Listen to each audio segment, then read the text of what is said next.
Here we are as camp hosts at a state park in Northern California.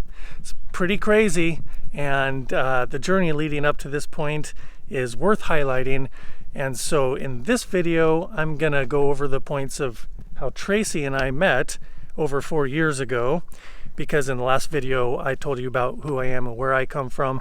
So I want to keep this channel sort of chronological. It's worth going over our story in this video before we get you up to speed in the upcoming videos. We're going to give you a tour of the whole campsite here and our beautiful trailer. And but for now, we want to share some stuff with you. So we're going to go in the trailer and go over that with you. Let's do it.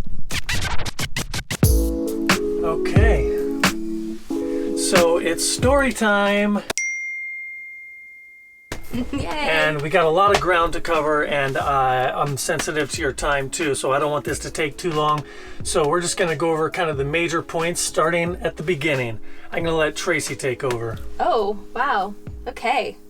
Well, I met David Whipple while working at Chocolate Tree in Sedona. In 2016. He has the dates. So we started hanging out more, and then, as I said in my last video, we ended up in a relationship, started hanging out, and it wasn't long until I moved to where she was living at the time, which was a place called Elefante. yeah, so we did that for a few months, and then we both really love to travel, so we hopped in my car and we just started driving. And we went to the coast and we were just gonna go north, and David was like, let's go to Alaska. I was like, yeah, right, that's crazy. We're never gonna go to Alaska.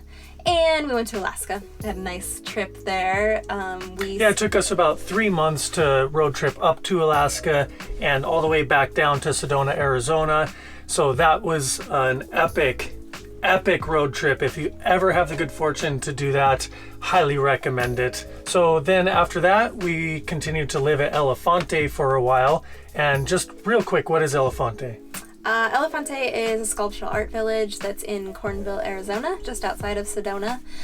It's 3 acres of cool buildings made from like driftwood, stained glass, stones from the land. It's just a really crazy, creative like artscape along the banks of Oak Creek, which really brings a lot of life to the desert. So we had a really great fortune of spending so long living there and caring for the land. It's got a rich history, but the story of Elefante I'm going to save for another video, because it is not what it used to be. So, but we're not going to get into that right now. So what happened next? Then we both decided to leave Elefante. I moved into Sedona, and David actually moved into a van that I had out in the desert. We kind of parted ways then, just to kind of needed some space in the relationship. So after that, we kind of spent some time apart and then decided to move to Colorado. So we came back together. We moved to Telluride, Colorado, and that was just a really beautiful like few months that we spent there. So I decided that I wanted to go do a yoga teacher training.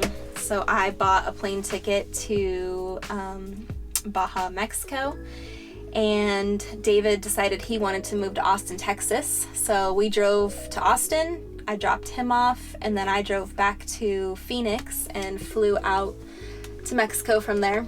We were separated. We decided like let's just part ways and see how it goes for now.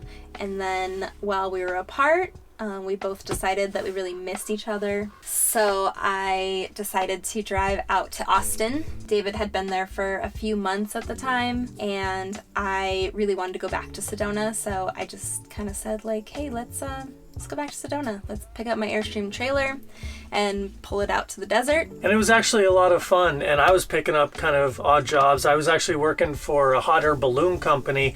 And we were catering for a yoga retreat, and that was a lot of fun. We loved cooking together. But we were also kind of getting a little tired of pulling the trailer around every 2 weeks. We weren't really well equipped to do it. So then we got an opportunity to move to Phoenix, Arizona to help a friend open a restaurant. So we ended up getting into a year lease in Phoenix. We told the restaurant owner that we would commit a year to the cafe. We had a lot of fun just like getting it all set up. I got to fulfill my dream of decorating a restaurant. I made a bunch of macrame, plant hangers, put them all over, painted, added crystals. It was just a really wonderful, fun experience to create a space, which is one thing that I really enjoy doing. And David got to do a lot of the media style stuff, create a website. Yeah, as I said in my last video, I'm really getting into a place where I want to be like a freelance creative, and so I play around with website development, graphic design. So we were both contributing stuff that we're good at, and so it was a mutually beneficial situation. And we ended up being in Phoenix for about 8 months. I had an intuitive hit, we could say, in December, where I just was really feeling like kind of like worn out by the city life and really missing nature. And I just mentioned to David one day, I was like, I just want to get out. Like, I would really love to be a camp host. So I found this spot at Salt Point State Park. I got an interview the next day, and they really wanted us, and so we set an exit plan to be here by March 1st. So we decided to just kind of wrap up our lives in Phoenix. I had to find a trailer because we didn't even have a trailer at the time. So we found this cute little burro, fixed it up, towed it out here.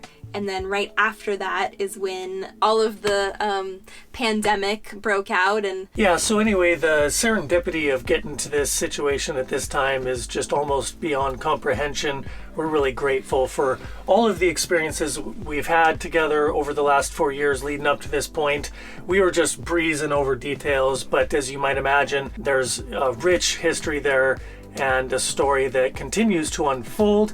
But that's basically the gist of it. You get the idea. Much of it, in my experience, and I think it would be the same for Tracy and maybe even you, is that when we sort of just go with the flow in our lives and start to have faith in ourselves and the universe, things can have a way of falling into place. That sort of path is very humbling for us, and we're really grateful for all the challenges and hardships.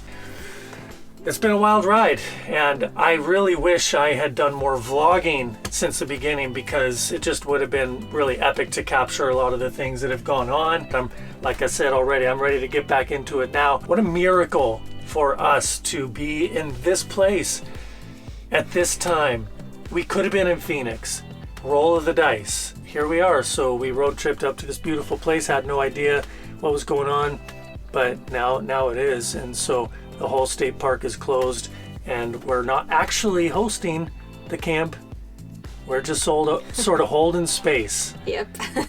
And there's a great quote that says, please take responsibility for the energy you bring to the space. So we are taking responsibility for our own energies individually and collectively. We're holding good vibes at this campsite. We're holding good vibes for California, the United States, the whole world. We are very optimistic about this opportunity in our lives and humanity right now. Yeah. So a lot of the vlog moving forward from now is going to bring a lot of that energy to this space. So really happy to be doing this. I'm very grateful for you giving me the gift of tuning in to my channel here. I really do hope you subscribe and join us for the journey. Tracy, any final words?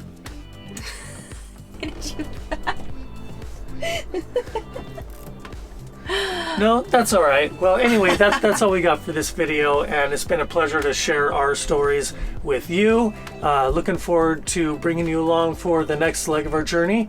And yeah, so thanks again for tuning in, and we'll see you in the next video.